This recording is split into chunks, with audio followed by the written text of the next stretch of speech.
Welcome back to the channel. It's been a little while, but we're back. We got a lot to go over. We're going to look at some news articles, just a couple that I think are important outside of what's happening in Russia and Ukraine. We're also going to look at a few things Bitcoin on-chain. So we're going to look at a couple of those crypto quant on-chain metrics. Then we're going to take a look at the Bitcoin chart and the EGLD chart. So I hope you're ready for some TA. Make sure you like, make sure you subscribe, make sure you follow me on Twitter. All my links are in the description. The Twitter is really important because, as you've seen, I do not always have time to make videos, but I do put a lot more frequent analysis on the Twitter, and it seems like a lot of you like that. So make sure you follow on Twitter if you're not already. Good reason to join if you haven't yet. Crypto Twitter is pretty dope. Anyways, let's go ahead and get started, and let's see how things are going. Like, subscribe, follow. All right, game on. We are going to go right here first. We will go into our full screen mode. Okay, so a couple of news articles. I want to start off with this one. The city of Lugano is Europe's plan B. Okay, so this is pretty interesting. We're just going to scroll down and read a little bit of this. So sit down. It'll take just a minute. One of the top goals for the city of Lugano is to allow its citizens and businesses to pay all their annual taxes as well as taxes for goods and services in crypto. The big news here is that Bitcoin, Tether, and select CHF-based stablecoins, Luga and LVGA, will be considered de facto legal tender, meaning that crypto can be used for tax payments and paying for regular goods and services. All crypto payments will be converted into a local fiat currency thanks to the help of a few different service providers. Now, I want you to understand what this means. This means that in a city in Europe, they are basically testing crypto in this city. How would it work for people widespread using this day to day? This is a test. This is a proof of concept. That's what I'm seeing here. And that proof of concept is being led by Tether and the local government of this city.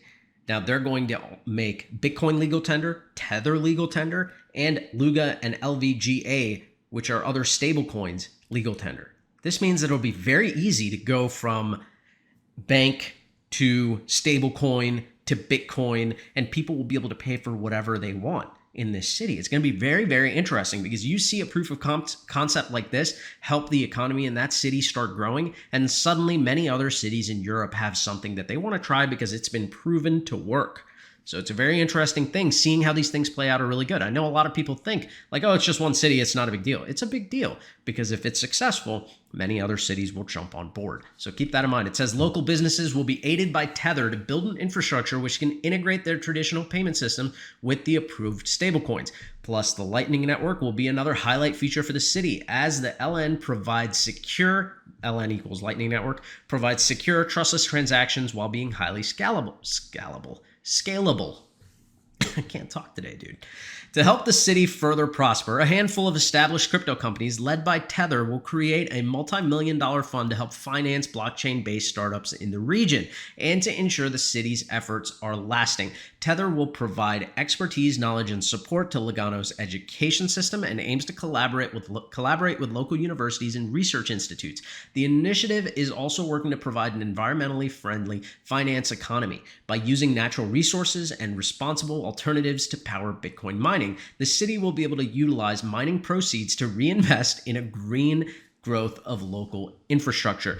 Lugano is investing in the future, said Michelle Folletti, mayor of Lugano. Now, this is super interesting because not only do they have plans to make everything accessible, by stablecoin and by Bitcoin so that merchants can accept it, but also people can use it. Well, and on top of that, they're also going to have a fund that's going to help people establish crypto-related companies. And Tether is going to lead that.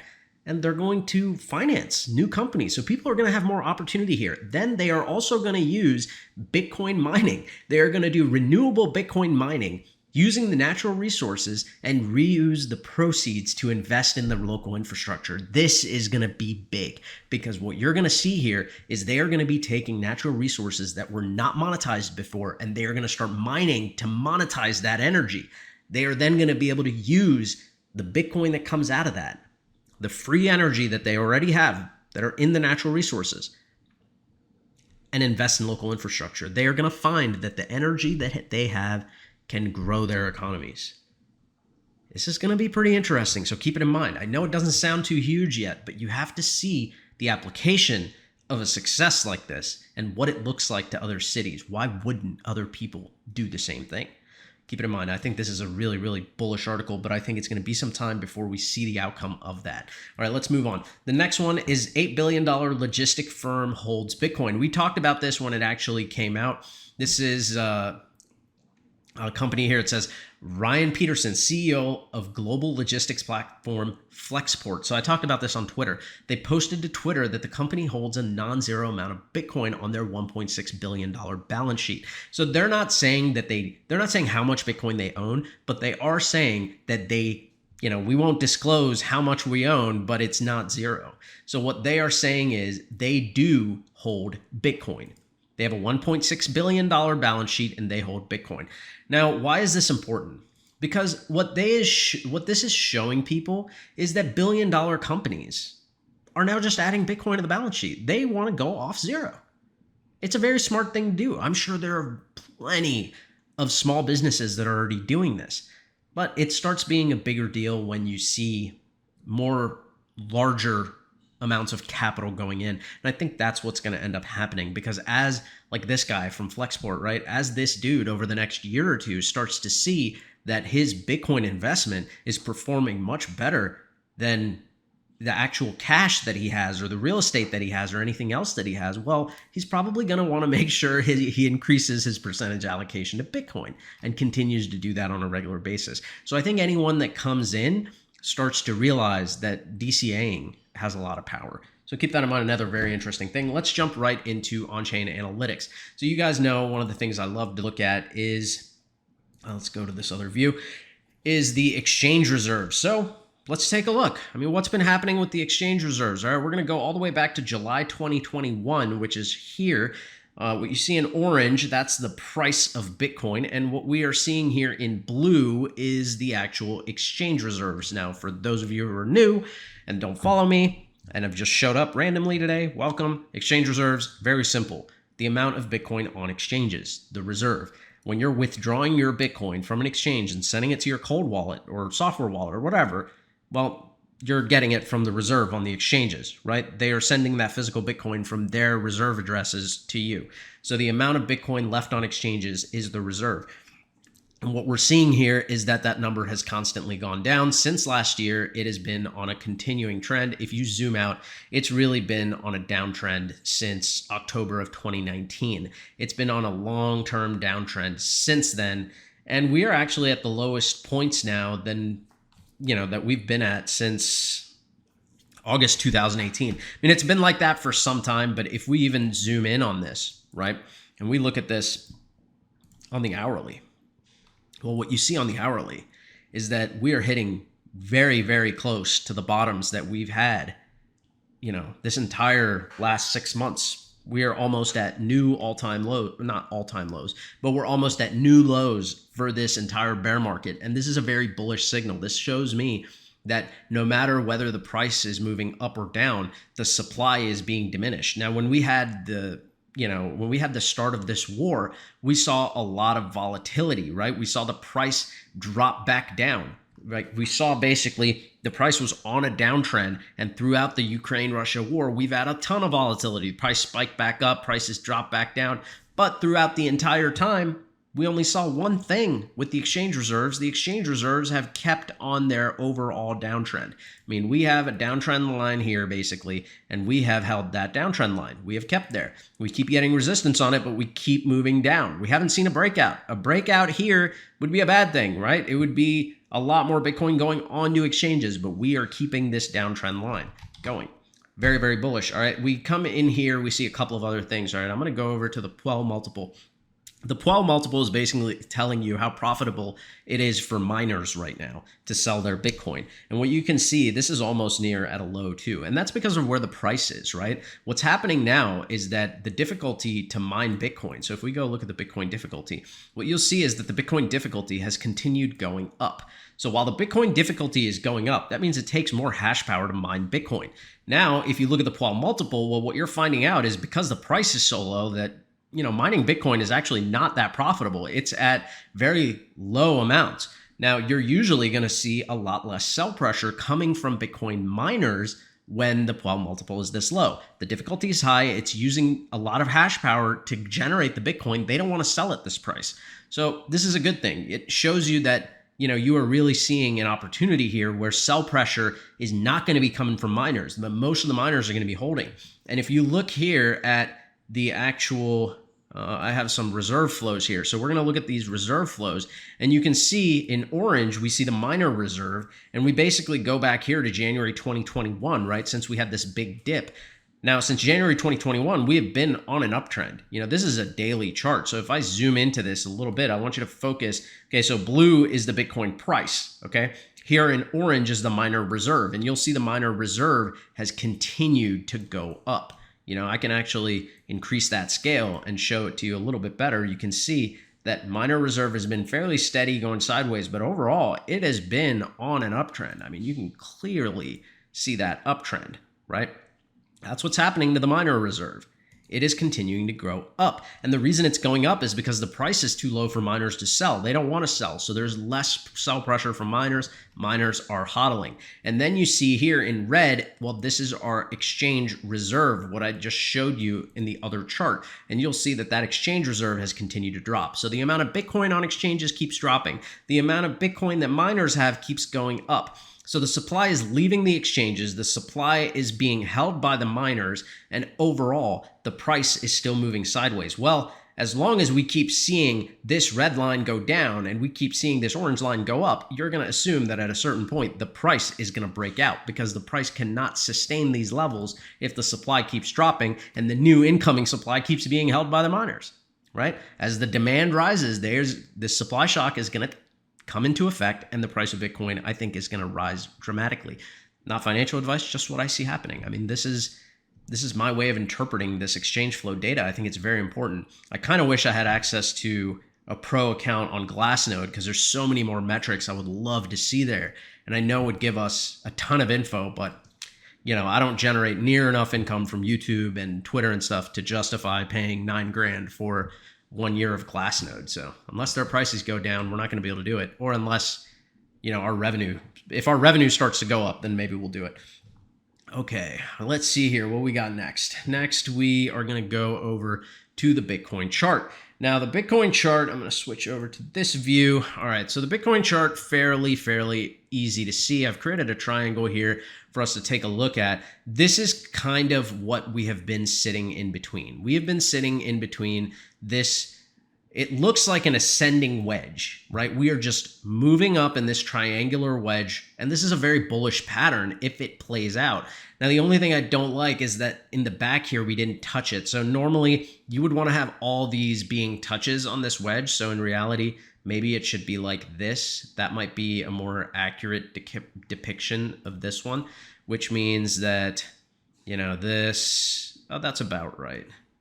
Technically, you want a straight line for your breakout, and that's how I measure these bar patterns.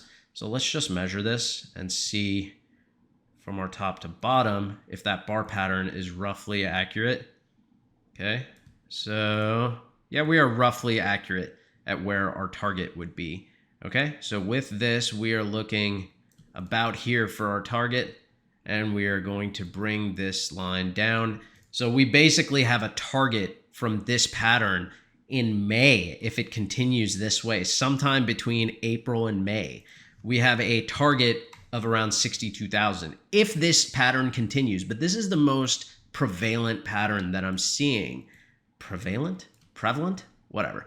This is the most prevalent pattern that I'm seeing on the Bitcoin chart. Basically, we're just bouncing in between this ascending wedge. We have basically a flat resistance top, right? We aren't really going too much further between 44,000 and 46,000. That $2,000 range has been a very steady range of resistance. I mean, if I had to draw a rectangle here, you'll be able to see it a lot better. Hold up, let me draw a rectangle.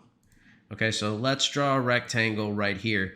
You'll see that zone has basically been our major resistance zone, okay? We have had a lot of resistance there. And if we look at where that zone sits, it sits between 44.3 and 45.7. That is roughly our major resistance zone. And it kind of shows you that we've been, we've kind of been pushing that resistance zone up a little bit. We jumped up above it, and now we jump below it a little bit. Hard to tell how we're going to interact with this, but this is kind of what I'm looking at for price action.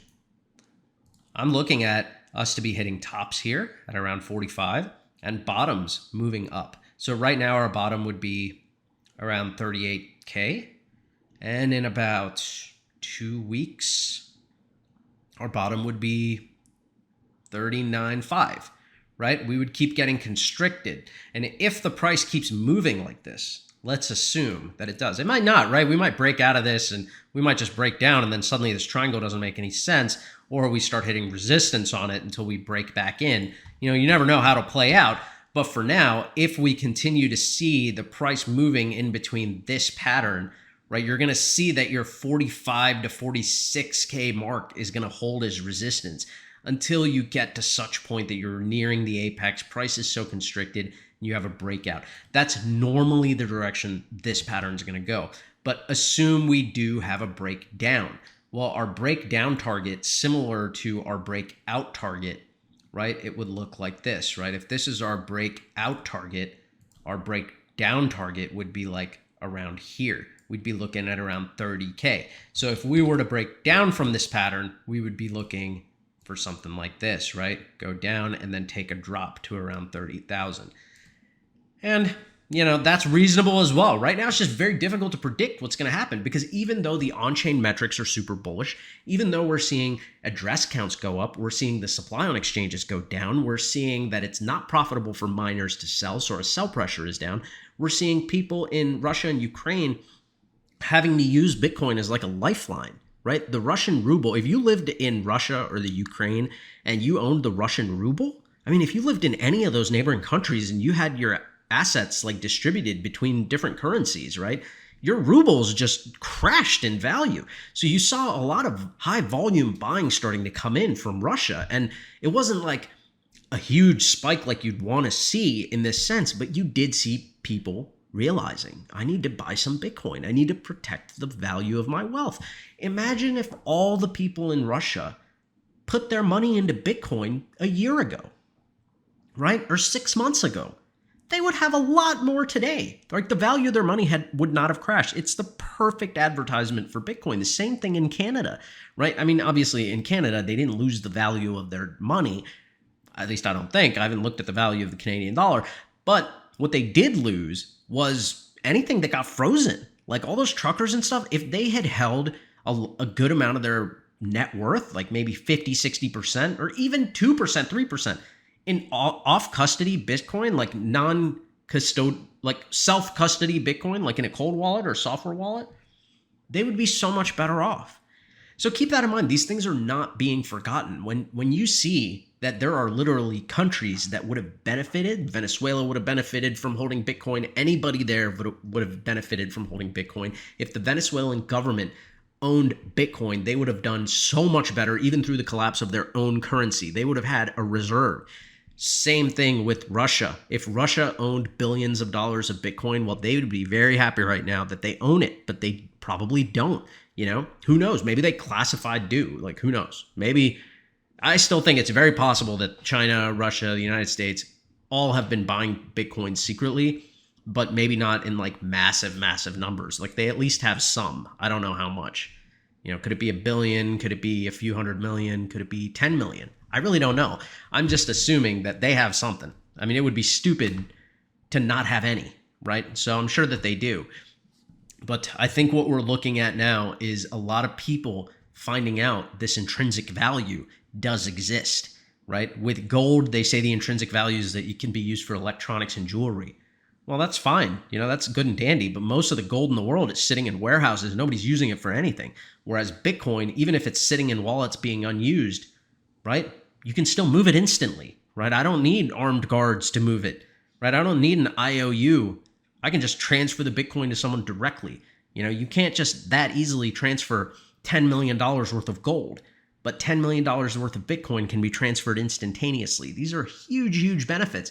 And then you start to find that, hey, if I lived in a country that was war-torn for some reason, as long as I self-custodied my Bitcoin, I could go anywhere. It doesn't matter if they seize my bank account, seize my home, seize anything. I have my Bitcoin and I can take it anywhere in the world. There's huge value there, and that value is starting to be seen. As more people realize this, they're going to be drawn to it. So keep that in mind. It's a very important thing.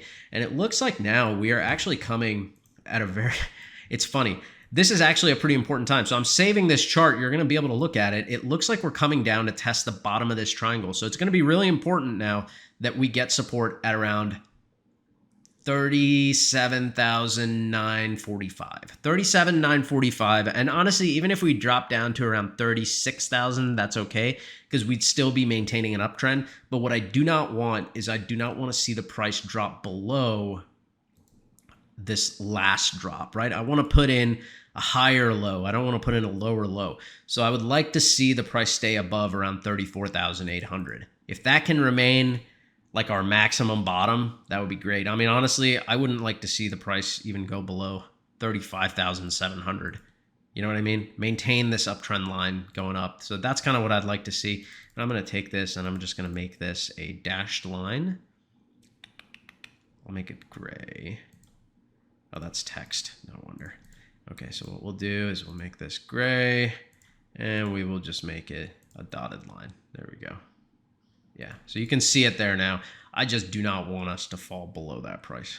So we'll see. If we fall below 37 or 35.7, that's going to be a little bit bearish in my opinion. But honestly, it's really 34.2 that we need to fall below to set in a lower high or a lower low. So I don't want to set in a lower low. But keep that in mind, all right? If we keep following this triangle, we could very well have a breakout by mid-April towards May. If something happens first, then we'll reassess. But that's kind of what I'm looking at now. This seems to be the most logical pattern to be watching at the moment. Okay, so let's switch over now to the EGLD chart, and let's take a look at what's happening here. EGLD, I'm not going to really look for long at the 4-hour, but I wanted to briefly show it to you because we are in a very interesting position here. You'll see that we're looking at a fairly decent time frame. We're looking all the way from July, August of 2021 on the left side of the screen all the way to our current date. And what you'll notice is that we have a huge amount of volume in the range that we're in now. And if we zoom out, you'll see that that only really gets bigger, right? I'm going to have to go to a longer time frame. So if we go to a longer time frame, what you'll see here, hang on a second, as we come in and we kind of get all of this chart data in, what you'll see is this area that we're in now has been a very long-term zone of support and resistance. So what I'm going to do is I'm going to draw a big giant triangle here so you can see it. Okay. And you'll see now, once we actually zoom into this area, okay, what you'll see is that when we were here before, we came down and this was our heavy volume trading range. Anytime we went below it, we came back and got resistance in this area until we broke out. When we broke out, well, we got support on this area. Then let's actually lock this triangle in place. Okay, and then you'll see we fell way below this, but when we finally came back after this bear cycle, well, we got resistance in this area and we traded here. We fell above it. We got support on this area. We went into our major uptrend when the DEX came out, hit 500 plus, new all-time high, came back down, and we're basically getting support in this area. Now, what's interesting is when we have this rectangle area that we're getting support and resistance, we have another rectangle up top, the one in light blue. That's called the golden pocket. The golden pocket acted as our major top resistance, right? Well, we flipped that. This was top resistance in 2021. That's what the golden pocket was. You can clearly see that there. It was resistance at the top.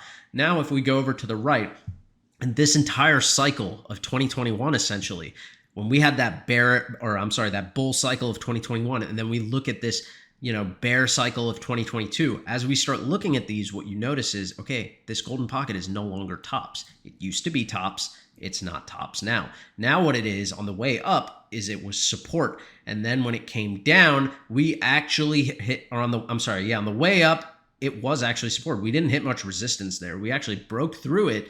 We got support on it, and then we moved up. Now, when we came down, we did get some support on it again on the way down, and now we've seen resistance on it when we had that God candle too, but we have seen its resistance, and we're coming back down here into a support channel. So what I'm really looking at now, you guys, is I'm looking at golden pocket being our resistance zone. So our resistance zone now is between 195 and 210, and our major support zone is between 130 and around 155. And we are kind of at the bottom area of this support zone. So I don't really want to see us lose this, because if we lose this, well, you'll see what's happened before when we lost it, right? When we've lost this 130 area, we lost it here, we were kind of reversed. So a lot of the times we reverse, but when we're really bearish and we lost it here, we took a massive dive down, and that dive down took EGLD all the way back down to the 60s. So if we were to lose it again, I don't think we're going down to the 60s, but I could see the price drop down to like around here, right? This would be technically on the long term, this would be a higher low, right? This would be a higher low, meaning that it would still maintain an uptrend. You would still be in an uptrend going up, right? But that could be what's happening. We could be putting in this really massive long-term support. And if that's the case, well, previously that support was at around $60, and today that support would be at around $88. Now, is this going to happen? I don't know. I mean, it's very, very hard to tell.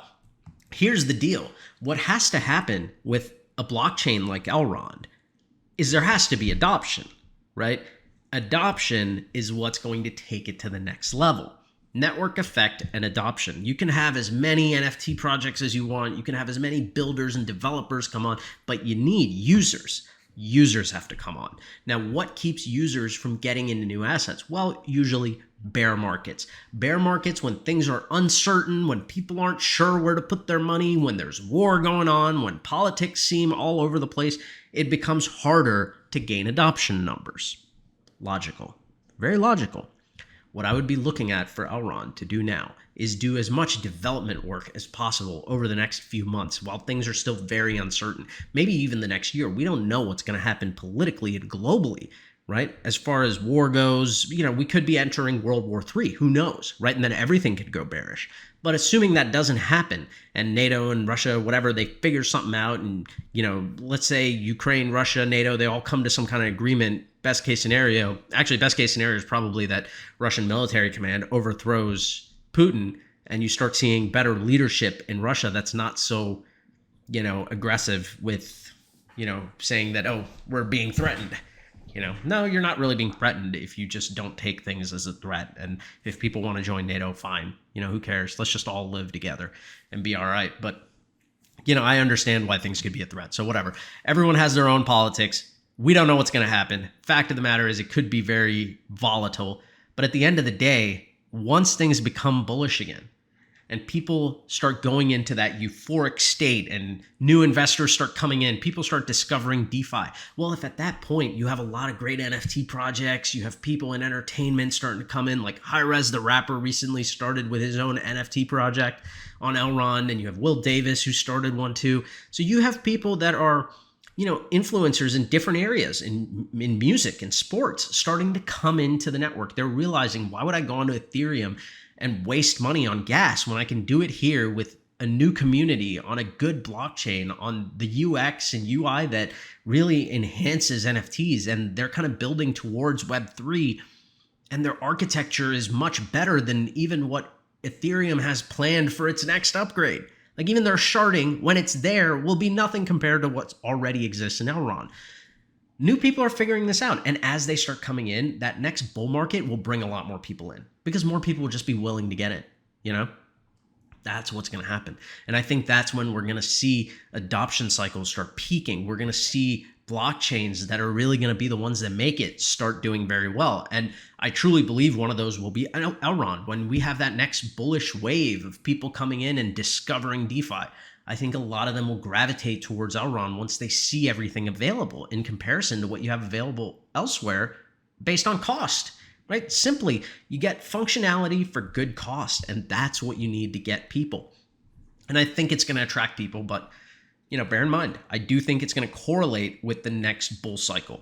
So we got to watch Bitcoin very closely to see where Elrond's going. But right now, I would be comfortable having targets for Elrond as low as $93, $95, maybe even down to $80. I wouldn't put any lower than that. I don't know if it's going to go there, but I'm just saying if it does drop out of this zone right now, we have support at around $120. But then if we drop from $120, well, it's very possible we go right to the 90 to 100 range, right? And really get support at that 100 level.